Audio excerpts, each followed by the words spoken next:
Every minute, 5 Venezuelans flee their homeland not for dreams, but for survival. What if your country collapsed overnight? No food, no medicine, no future. Hi, I'm here to tell you all about it.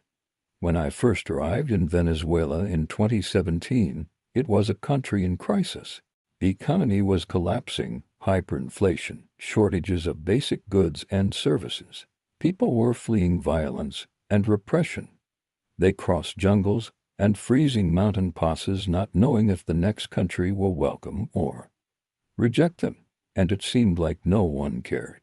I couldn't believe what I was seeing. How could this once prosperous nation turn into this? I started talking to people, real people like you and me, trying to understand their stories. There was Maria, who I met at a local market. She had fled her home with her 2 kids because her husband had gone missing after criticizing the government.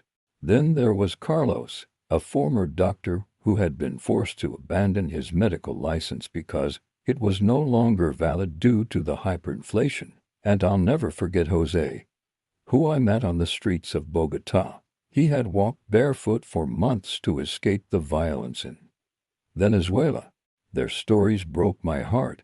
I realized that this is not just a news story. This is a human story. These are real people with real dreams and aspiration.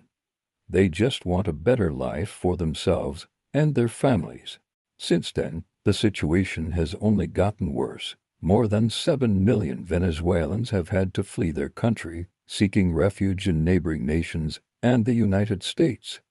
That's more than the entire population of Sweden. It's a staggering number. But it tells a story of desperation.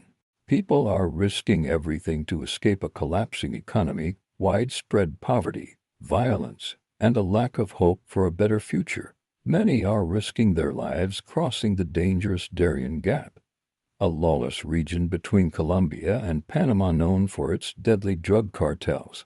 Others are taking perilous journeys through the Amazon rainforest, enduring deadly vipers and biting ants to reach safety, and still others are paying thousands of dollars to smugglers, putting their trust in the hands of dangerous criminals.